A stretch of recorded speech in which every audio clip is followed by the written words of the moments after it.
Welcome. Before we begin, we ask that you please turn off your cell phones and electronic devices. Please remain seated while the class of 2027 enters the auditorium.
Good afternoon. My name is Dr. Jeffrey Putman, and I am the Vice President for Academic and Student Affairs. It is my pleasure and honor to welcome you to our 29th annual White Coat Ceremony. Our ceremony today is proudly sponsored by the College of Medicine, and we want to especially thank the Alumni Association of the College of Medicine for their generous donation in support of this important event. We also want to thank the Board of Trustees of the Alumni Fund and the Board of Managers of the Alumni Association and over 80 individual alumni listed in the program who heeded the call of our alumni leaders by donating specifically to sponsor one of your white coats. Together, they have purchased the first of many white coats for the class of 2027, and for that, we and the class of 2027 are grateful.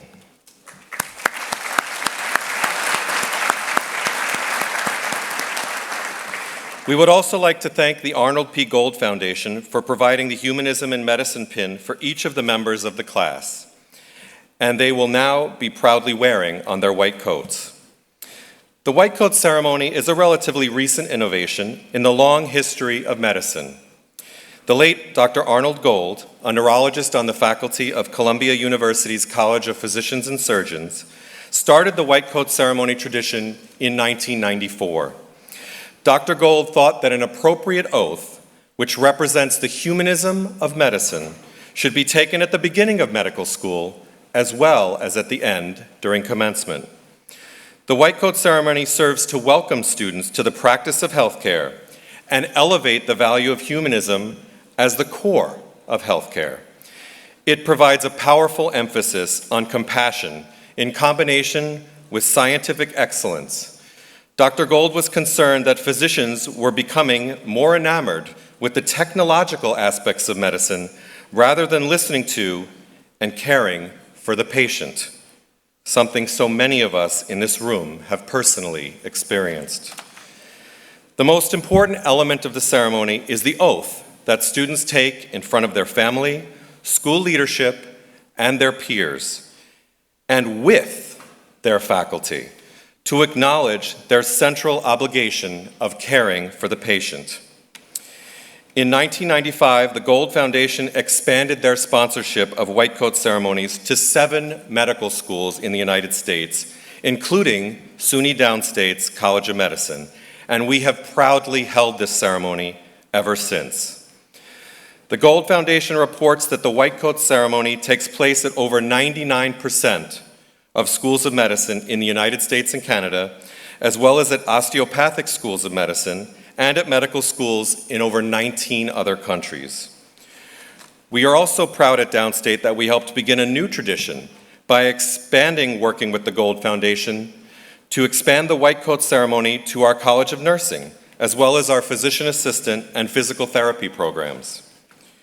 We are grateful and honored to have been one of the earliest institutions to partner with the Gold Foundation. And in addition, to show how important it is, our linkage with the Gold Foundation, and the institutional dedication to the mission of keeping healthcare human, our next speaker and our own president, Dr. Wayne J. Riley, is a trustee on the board of directors of the Gold Foundation. Thank you, Dr. Riley. To bring greetings to the class of 2027 and our guests, I would now like to introduce the 17th president of the State University of New York, Downstate Health Sciences University, Dr. Wayne J. Riley.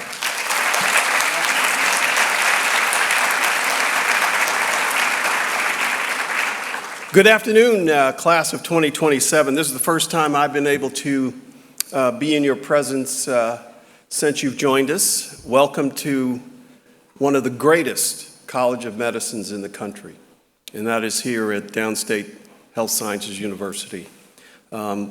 We are delighted that you have chosen to pursue your dream of becoming a physician, a leader, a change agent, and a contributor to a healthy America and a healthier world. Today's a very special day, future doctors. It is White Coat Ceremony Day. And for as long as I've been a physician, I won't tell you how many years, something special happens when you put this coat on.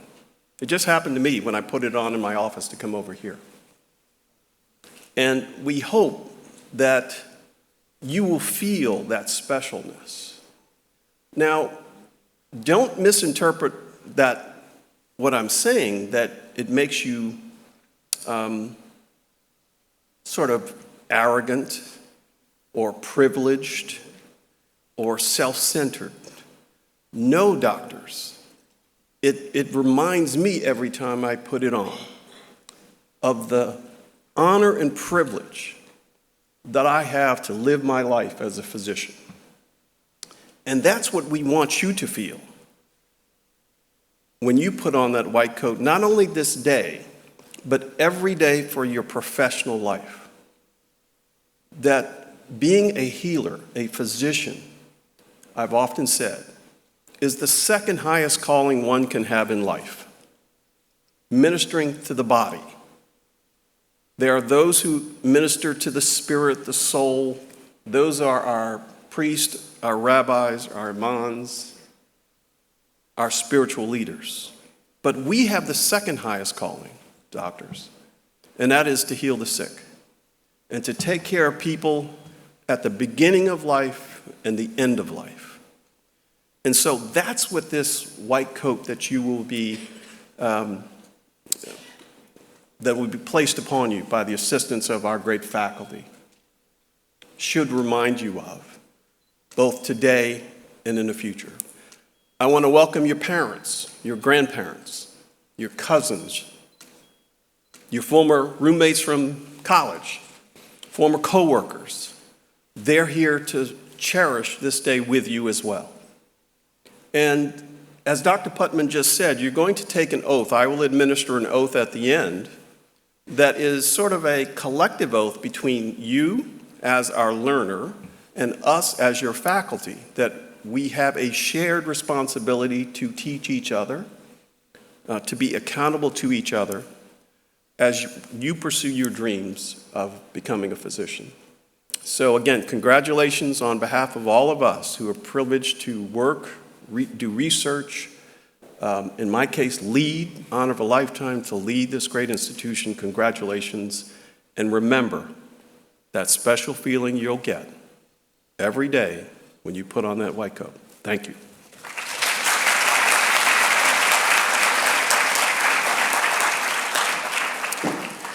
It is now my pleasure to introduce Dr. F. Charles Brunicardi, the Senior Vice President and Dean of the College of Medicine.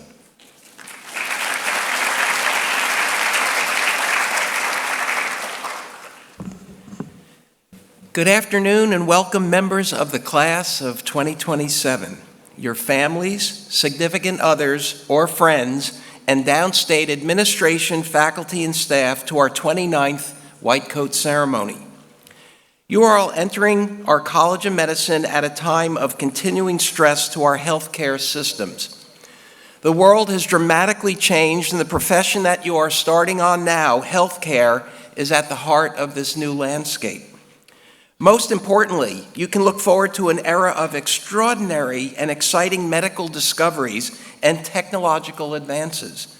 There have been more scientific and technological advances in the past 50 years than in the entire history of medicine and the world. These advances will greatly enhance your ability to alleviate human suffering, but at the same time, you can expect to encounter a host of new medical and ethical dilemmas. Our faculty will do their very best to prepare you to meet those challenges. We have a long tradition of training physicians who are skilled in treating not just the diseases of the body, but also the humanity of the person. For this reason, we celebrate the start of your medical education career by giving each of you a white coat, one of the symbols of a physician's compassionate care. It is a profound truism that the best patient care is caring about the patient.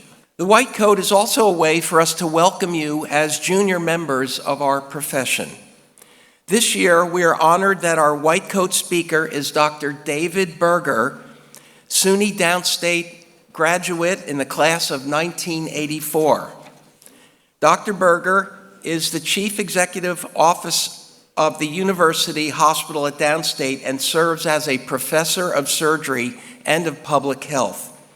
With more than 25 years of healthcare leadership at several academic institutions, Dr. Berger leads the University Hospital at Downstate and its inpatient and outpatient services, the accountable care organizations, community health centers, home care, and other related entities.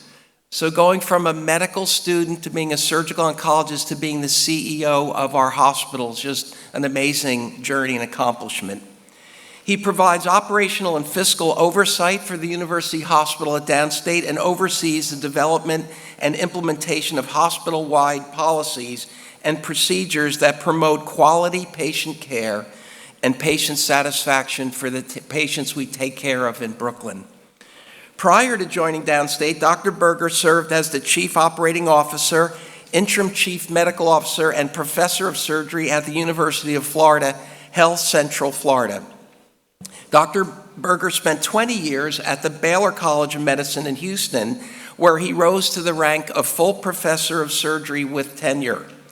During his tenure at Baylor, he was Chief Medical Officer, then Vice President, Chief Clinical Officer, and finally, Chief Operating Officer at Baylor St. Luke's Medical Center. And this is after years of taking care of thousands of patients as a surgical oncologist. Dr. Berger has more than 200 published medical publications, making him a surgeon scientist.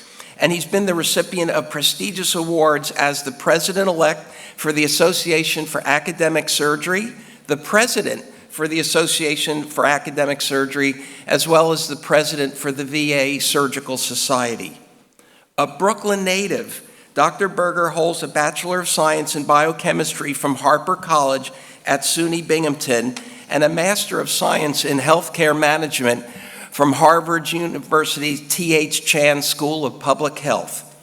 He received his medical degree and completed a general surgery residency right here at SUNY Downstate Health Sciences University and is a member of Alpha Omega Alpha Honor Society. Additionally, he completed a fellowship in surgical oncology at University of Texas MD Anderson Cancer Center.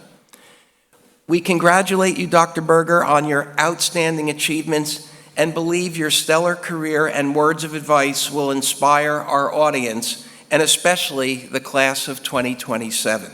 Please join me in welcoming Dr. David Berger as our white coat speaker.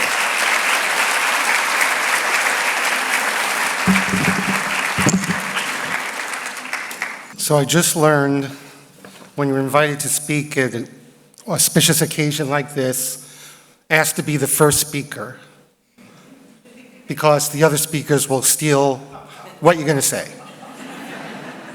So thanks, Jeff and Chuck and President Riley. I really don't have much to say after you've spoken. The other thing is that Dr. Riley didn't tell you when he graduated medical school, so you wouldn't know how old he is. My friend, Dr. Brunacardi, told you when I graduated medical school. Thanks, Chuck. Appreciate that. Now, all kidding aside, good afternoon.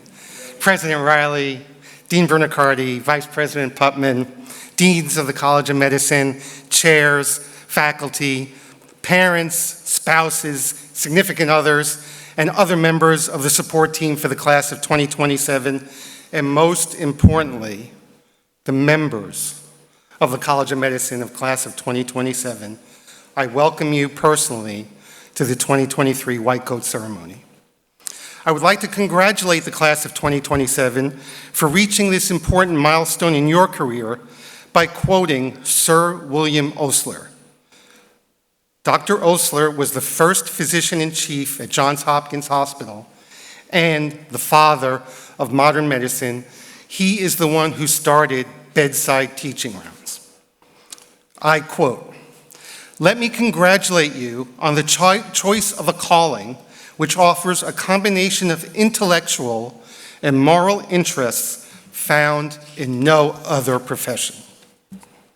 As a graduate of a College of Medicine at Downstate, I was humbled when I was asked to give this keynote address.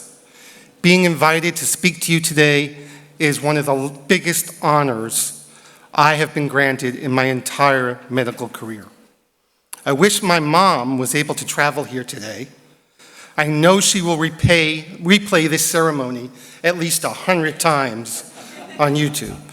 It's actually probably better she didn't come today because I sent her a copy of my words and she told me she bawled excessively for at least half an hour. So it's a good thing she's not sitting here crying her eyes out.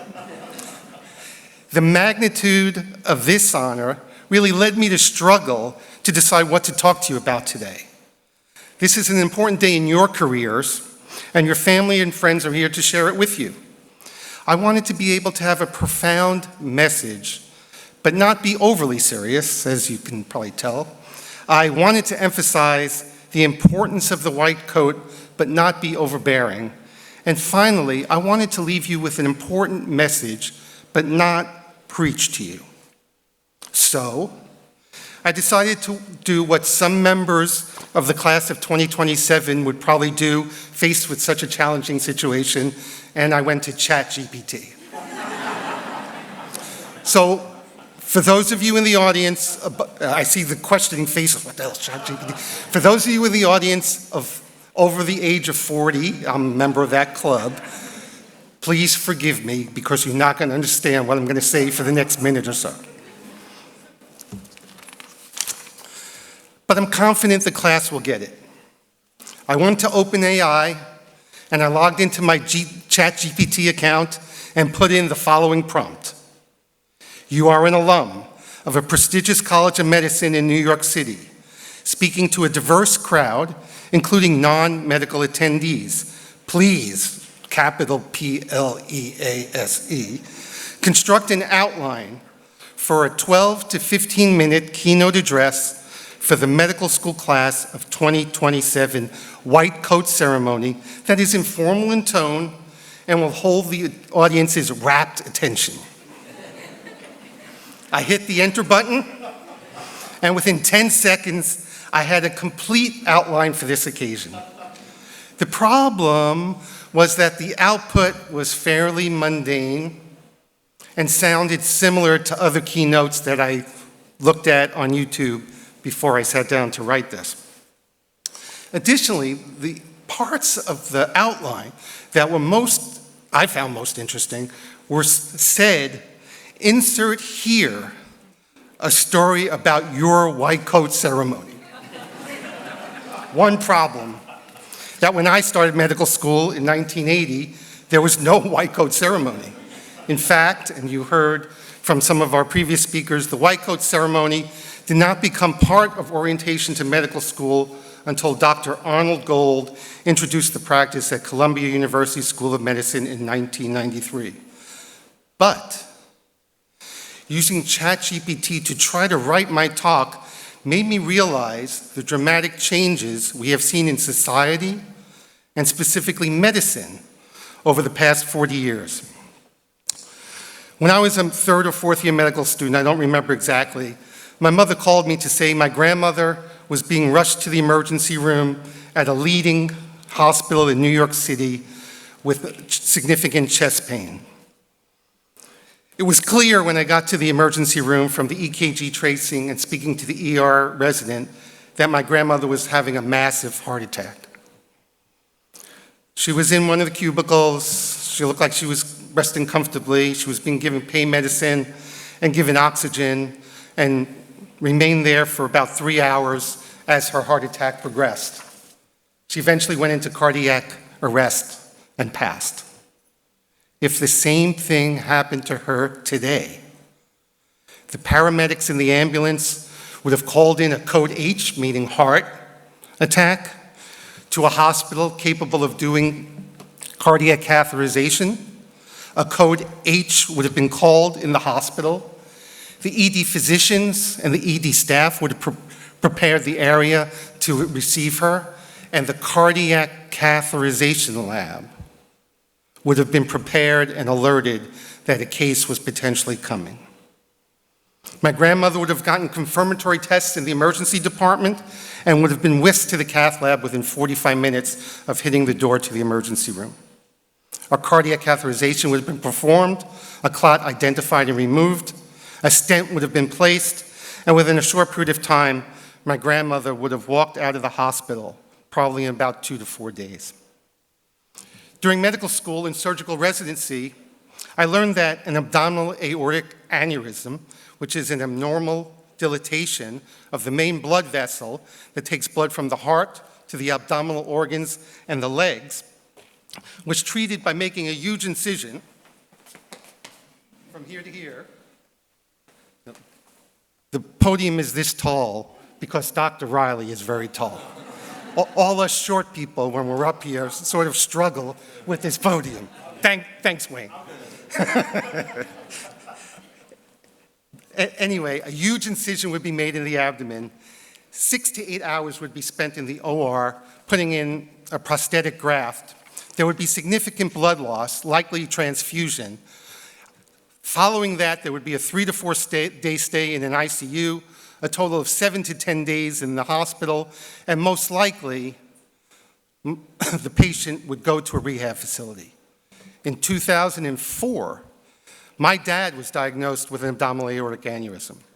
His aneurysm was treated by a simple puncture in the groin, an insertion of a stent. He was out of the hospital walking in 2 days. As Dr. Brunicardi mentioned, we have seen more medical advances since I graduated this medical school 40 years ago than in the entirety of the previous history of humanity. If you look back at some of the Nobel Prize awards over the past 4 decades, you begin to appreciate the amazing advances that have been made in science and medicine. In 2020, there were 2 really important Nobel Prizes awarded. One for a technology called CRISPR, which is capable of changing, this is unbelievable, a single base in the human DNA to anything you want to change it to within human cells and human organisms, human beings and animals as well. What does that mean and who cares? Well, there are a number of diseases, sickle cell disease as one example, that is caused by a single mutation, point mutation. Using CRISPR, we can potentially cure sickle cell disease, we can cure other diseases that are single mutation diseases, and potentially prevent cancer. An amazing discovery. The other major discovery in 2020 that won a Nobel Prize was identification of hepatitis C. When I was a resident or a medical student, it was called non-A, non-B hepatitis, which means it wasn't A, it wasn't B, but they didn't know what it was. So it was non-A, non-B. Well, this was finally identified as hepatitis C, and as a result, a treatment for hepatitis C that is capable of eradicating the virus from patients. Something really personal for me was the Nobel Prize that was awarded in 2010 for in vitro fertilization. I have 2 granddaughters because of this technology. In 2008, again, 2 really important Nobel Prizes awarded. One for identifying that human papillomavirus causes cervical cancer, and the other finally identifying the virus that causes AIDS, the human immunodeficiency virus. Both of these discoveries have led to treatments for these 2 diseases. Cervical cancer can be prevented by vaccination, and HIV has been converted from a death sentence to a chronic disease. A couple of other major Nobel Prizes, the finding that a bacterium causes ulcer disease. Totally revolutionized how we treat ulcer disease. That was awarded the Nobel Prize in 2005. Believe it or not, the 2003 Nobel Prize went to the discovery and the implementation of magnetic resonance imaging. Think how that is now a standard of diagnosis and treatment. But of course, the one that is nearest and dearest to my heart and the people here at Downstate, one of my physiology professors, someone who taught me physiology during 2nd year of medical school, won the Nobel Prize in 1998 for the discovery that a small molecule, nitric oxide, which is very volatile, is an important signaling molecule in the cardiovascular system. Just unbelievable that here in Downstate, someone who taught me physiology is recognized for the Nobel Prize. There are 4 other things that haven't won Nobel Prizes that I think deserve recognition in terms of how much they've changed how we provide care. The first one is the completion of the Human Genome Project. That occurred in 2003. Think about this. It took 13 years and $3 billion. Today, any one of you can have your genome sequenced for under $1,000, and it can be done in less than a week. Think about that progress in 20 years. It's just mind-boggling. The other thing that most of the people wearing white coats in the front will debate with me whether it's a significant positive in healthcare is the development of the electronic health records. And why I say it's important is because the information is in one place, and we're able to mine that information to help us develop new treatments for patients and moving forward. And you will see in the future the burden that is generated by the electronic health record will go away. The other thing is, in my field, the advent of laparoscopic and robotic surgery has totally changed how we do surgery. It is so much less invasive, so much less of an insult to the body, and more is being done minimally invasively, less and less invasively as the technology moves forward. The other thing that has happened in the last 3 to 4 years as a result of the pandemic is the development of mRNA vaccines. It is unbelievable that within a period of 10 months, they were able to develop 2 effective vaccines against COVID, which changed the trajectory of the pandemic. Just mind-boggling that in 10 months, they were able to take from the lab to implementation based on mRNA technology. In your careers, the changes are likely to be even greater. Cancer, and I'm a surgical oncologist, so trust me on this one, will become a chronic disease, much like hypertension or diabetes. Pig organs will be used to provide life-saving transplants for everyone and anyone who needs one. Doctors will use computers and artificial intelligence as aids instead of barriers to diagnose and treat patients.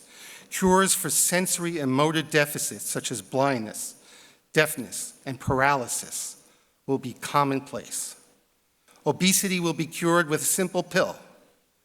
Augmented reality will make education come alive and will enhance our ability to produce precise, minimally invasive interventional treatment. The future of medicine is extremely exciting, and it's only limited by our ability to imagine it. Being part of the next generation of physicians, you will be the leaders in bringing these exciting advances to fruition for the benefit of mankind. Yes, the science of medicine is rapidly changing and advancing. However, there is an important aspect of medicine and medical education that has not changed and hopefully will not change, even if it does change for the better. What I am referring to is the human side of being a physician, specifically those qualities represented by the white coat, professionalism and humanism. The white coat represents professionalism in its truest form. It's the symbol of the immense responsibility you're accepting as you step into the lives of patients during their most vulnerable moments. The coat reminds us that despite the challenges and pressures, we must always strive for excellence. It calls for our actions to match the trust that patients place in us. It's a visual reminder that we have a higher duty to our patients, to our professions, and to society at large. This coat also carries within it the essence of compassion. Its very presence demands that we approach our patients not just with medical knowledge, but with empathy and understanding. It serves as a reminder that each diagnosis is not just a medical puzzle to solve. It is a human story that deserves our utmost attention and our care. The other thing that comes with wearing the white coat is privilege. In less than 4 years, you will earn the title of doctor. And with that title comes instant respect from others. You will not necessarily become wealthy, but you will be able to earn an income in the top 5% of all Americans. Finally, you will have knowledge about the human body and healthcare delivery that will grant you access to the healthcare system that few others have. With this privilege comes obligation. I spoke of the incredible advances that have changed medicine during my career and those changes that are likely to occur during your careers. One other thing that hasn't changed in American medicine is the lack of equity in access to care. We know where you live, the color of your skin, your income, your gender, and your sexual orientation all determine your ability to obtain care, the quality of care you receive, and as a result, your overall health. My generation of physicians has failed to make any change in access and the overall health of our population while driving up the cost of health care. Your generation of physicians, on the other hand, has the ability to right this wrong. The Downstate class of 2027 has the diversity of background, the intelligence, the commitment, the desire to do good, and the creativity to address the profound disparities in our healthcare system and to ultimately build a health system that is completely equitable. I think back 40 years to my graduation from the College of Medicine, and I remember only 2 things: where the ceremony was held and where we went after to celebrate. That's it. I know there is little you'll remember of what I have said 40 years from now. I will try to distill the message into 3 brief points in the hope you will carry these thoughts with you during your education and your entire medical career. First, treat everyone, regardless of social or economic status, with respect and courtesy, whether you're wearing your white coat or you're out in public. 2, medicine has become so complex that it's a team sport. There is no I in team. And 3rd, and most important, treat every patient you encounter as you would want to be treated or as you would want the people here with you today to be treated. I conclude with one of my most favorite quotes, and that is by Maya Angelou. She said, "I've learned that people will forget what you said, people will forget what you did, but people will never forget how you made them feel." Congratulations once again to the members of the class of 2027, and my personal gratitude to the leadership of the College of Medicine for bestowing this honor upon me.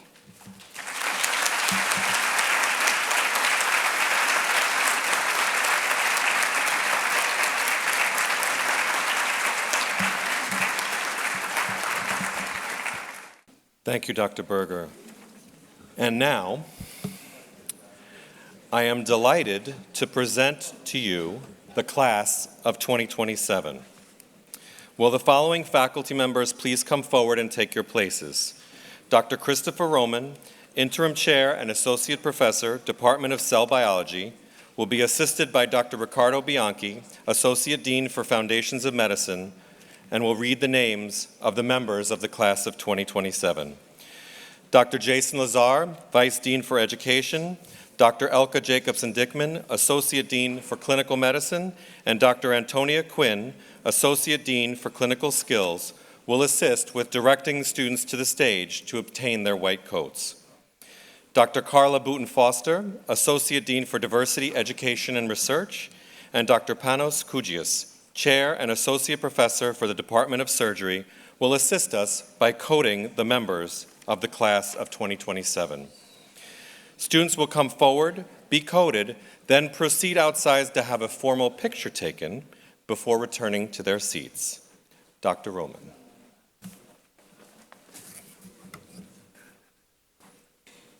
Welcome, everyone. When I call your name, please come forward to receive your white coat.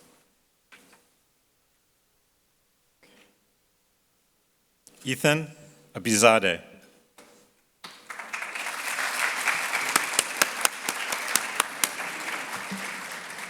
Eric Acosta.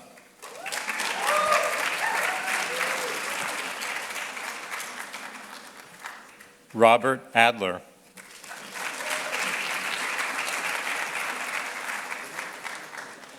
Seher Ali.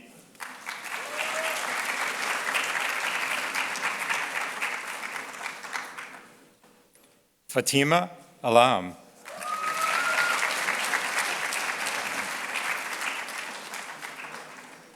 Imani Allwood.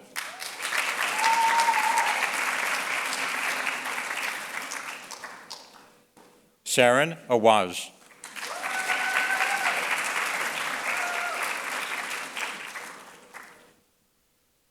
Deborah Uribe.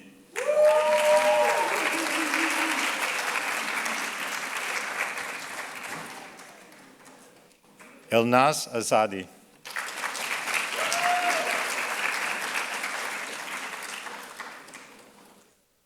Dana Bajnoff.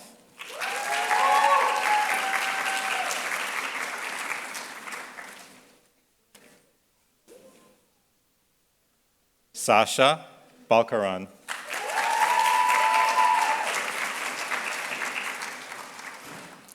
Nuriel Ilan Banayan.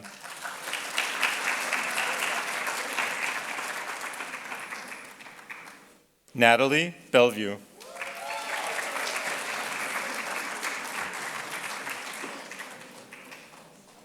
Rebecca Berger Gutierrez.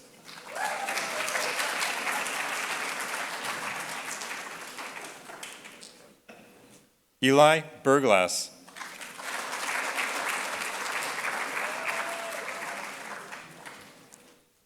Lily Birkin.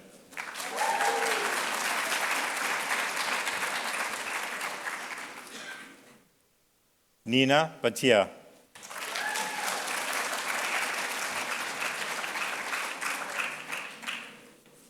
Nemal Bati.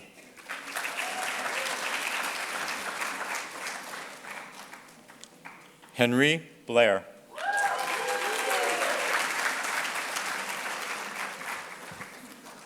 Genevieve Bryant.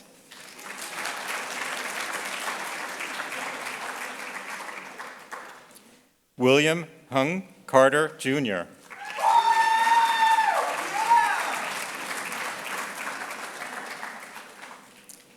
Christopher Chino Marin.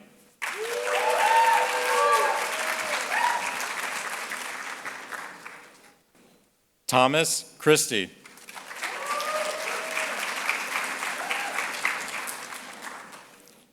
Rose Citron.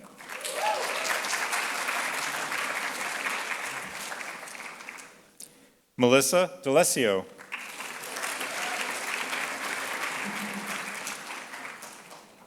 Michael Daly.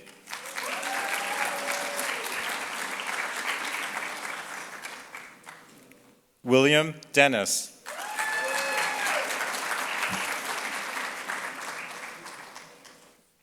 Nadia Drabo.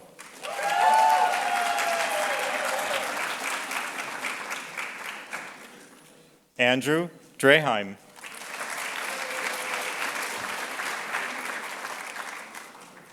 Melody Eckert.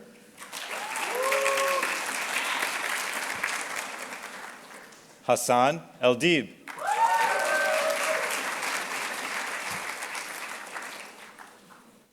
Melissa Ely.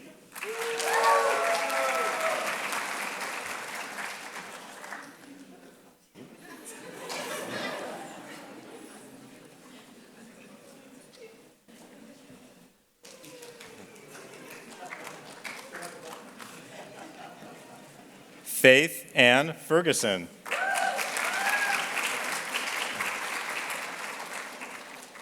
Stephanie Gaudio.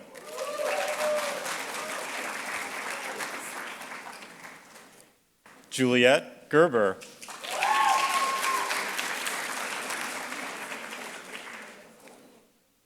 Preston Gross.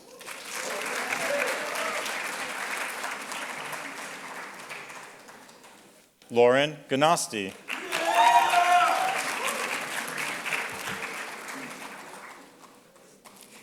Emily Gutierrez.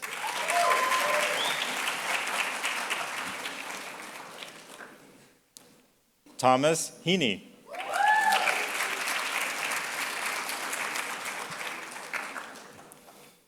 Nelly Hijazi Mohadom.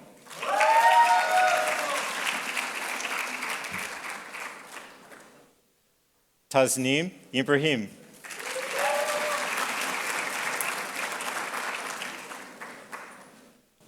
Malaz Ibrahim.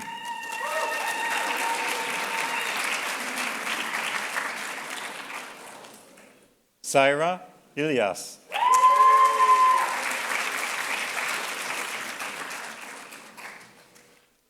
Sean Itzarillo.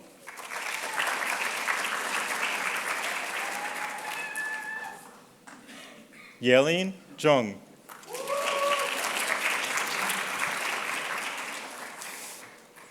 Hannah Johnson.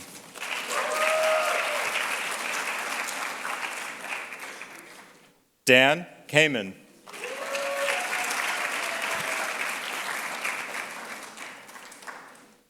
Peter Kaplinski.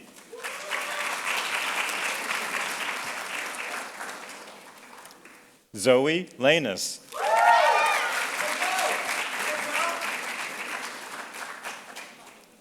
Aaron Lavi.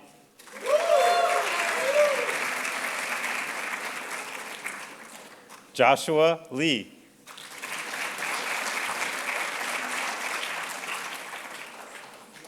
Jacob Liker.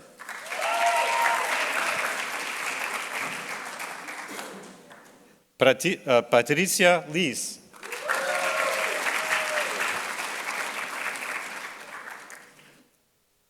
Christine Liu.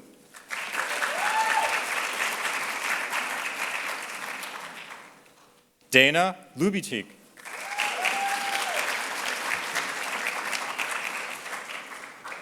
Sylvie Lundgren.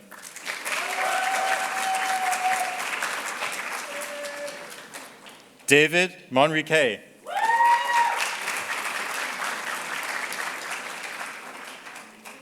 Rebecca Montel.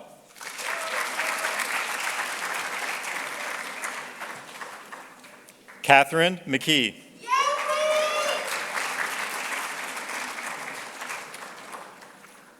Oliver Menken.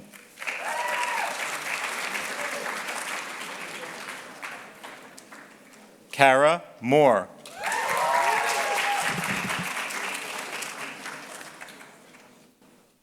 Grace Mosley.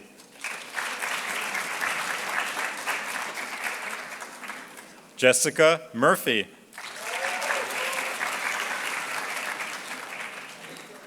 Irian Narcisse.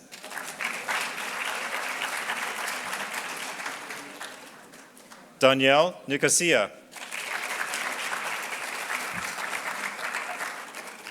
Essence Nipper.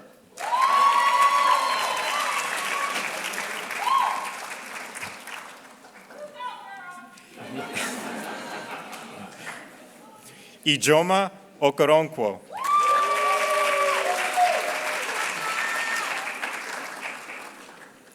Nicole Onatsko.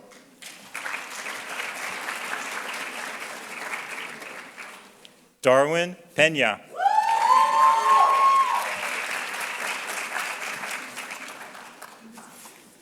Raquel Pinto.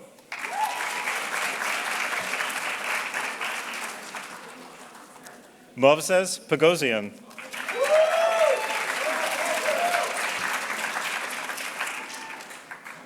Natalie Rader.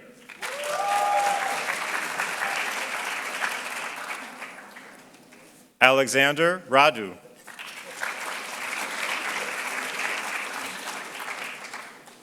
Dominic Raphael.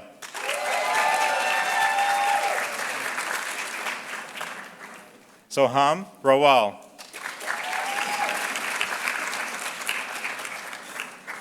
Kali Sachs.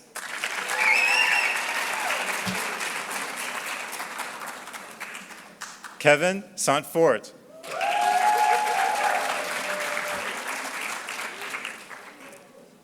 Jacqueline Serrano.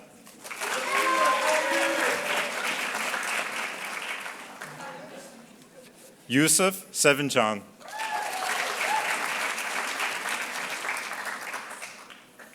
Eitan Shatkin.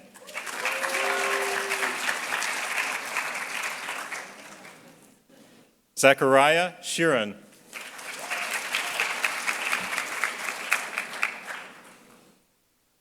Roman Shimonov.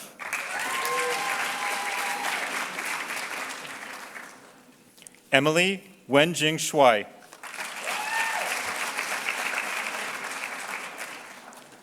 Zafar Syed.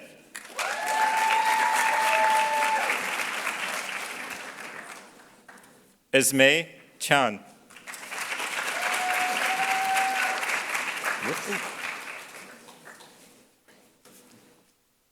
Joseph Tovar.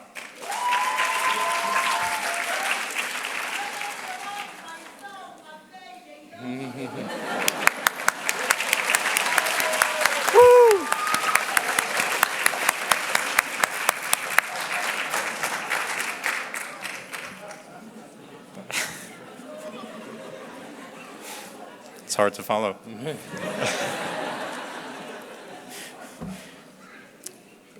Brian Viveros.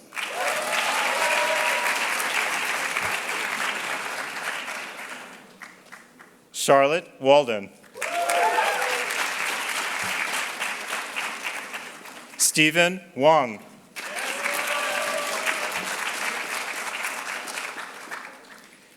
Netunel Yomtov.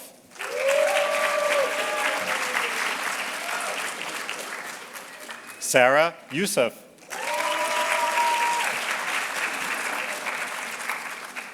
Mickey Yu.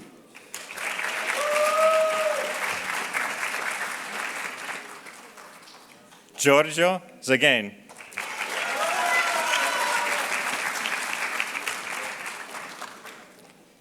Disun Zhang.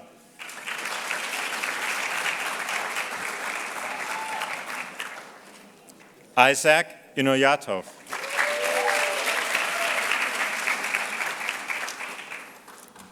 And finally, Rachel Mushayev.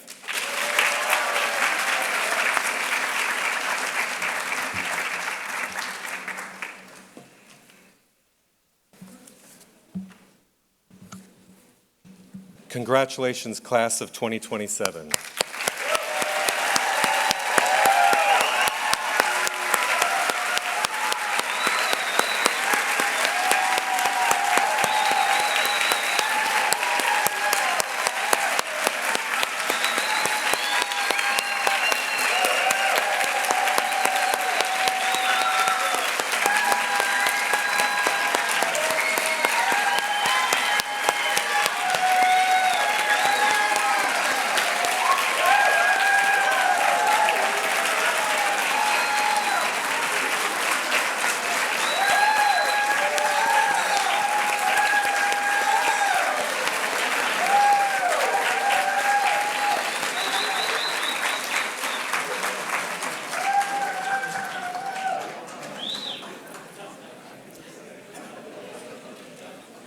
I think that's the longest standing ovation we've ever had. So you're doing something special already, see? Before we proceed to the formal oath, it is my honor to present a slideshow of class memories from orientation and so far this year, which have been compiled by their second-year orientation coordinators.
Watch me dance, dance the night away. My heart could be burning, but you won't see it on my face. Watch me dance, dance the night away. I'll still keep the party running, I won't get out of place. Lately I've been moving close to the edge, still be looking my best.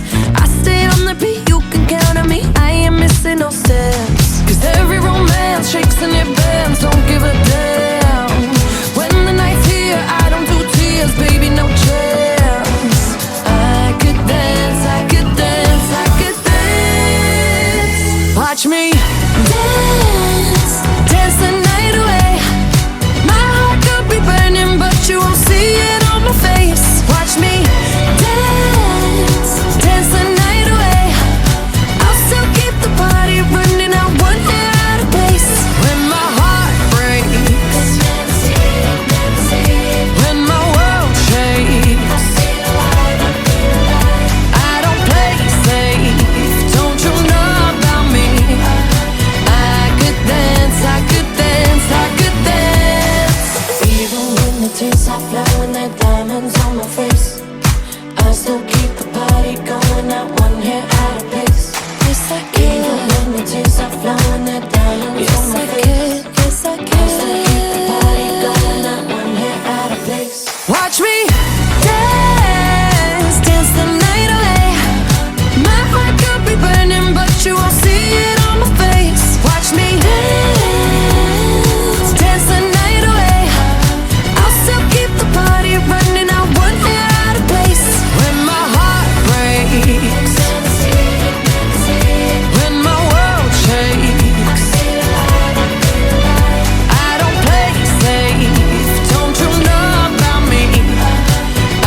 now, it is tradition at SUNY Downstate Health Sciences University to present the oath for teachers and learners at SUNY Downstate Health Sciences University, which is located in the program online, but also will appear on the screen, so you don't need to find it.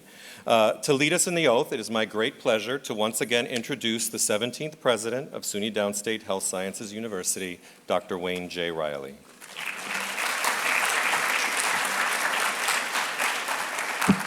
Congratulations again, class of 2027, and parents. The deans and I were just, and Dr. Berger and I were just marveling at the enthusiasm. There's more to come on match day and graduation, so keep it up. Class of 2027, as part of your orientation program, our faculty have talked to you about the social contract that those in the medical profession have with our patients and with society. SUNY Downstate, when you graduate from SUNY Downstate in 4 years, as Dr. Berger just reminded you, you will be granted your MD degree and recite the Hippocratic Oath, which is a time-honored reflection of the professional values and behaviors that physicians commit to as part of that social contract I just mentioned. But today, we ask our new students to join with our faculty in reciting an oath meant to be an explicit commitment to the ideals that we promise to uphold as part of that social contract and to each other, as faculty and as students, and more importantly, as members of this great downstate community. So class of 2027, while professionalism requires more than a vow for good intentions, these vows define our responsibilities and obligations as future members of the medical profession and as SUNY Downstate medical students. So, would all members of our faculty first please rise? Will the members of the class of 2027 please rise? I ask that you read the oath which appears on the screen behind me, following the prompts, so when it says students, the students will read along with me, and when it says faculty, I will ask my colleagues to read along with me as well. We pledge to serve our patients, their families, our community, and each other with respect, integrity, competence, compassion, humility, and humanity.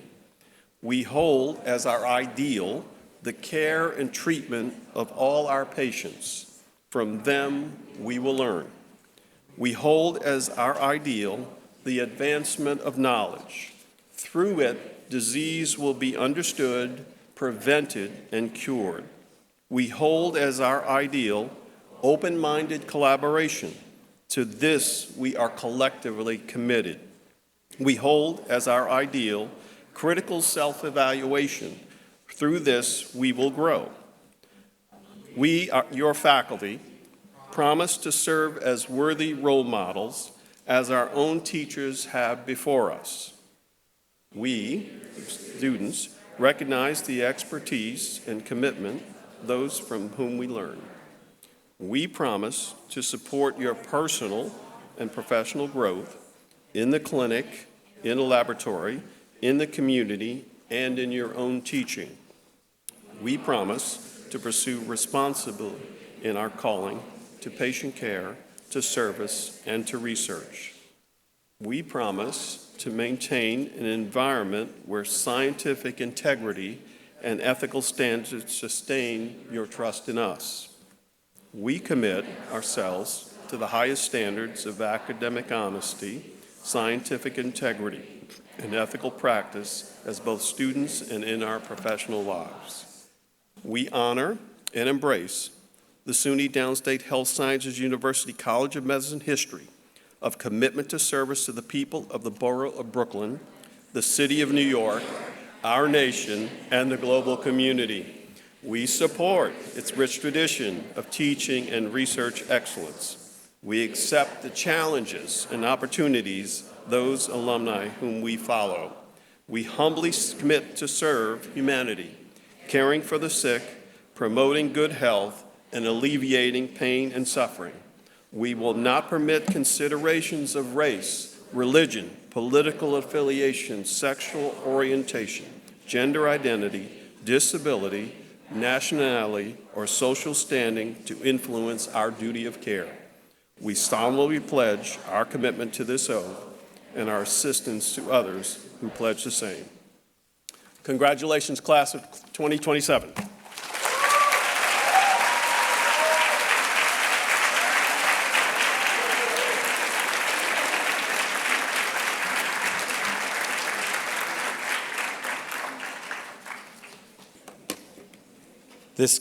You can sit.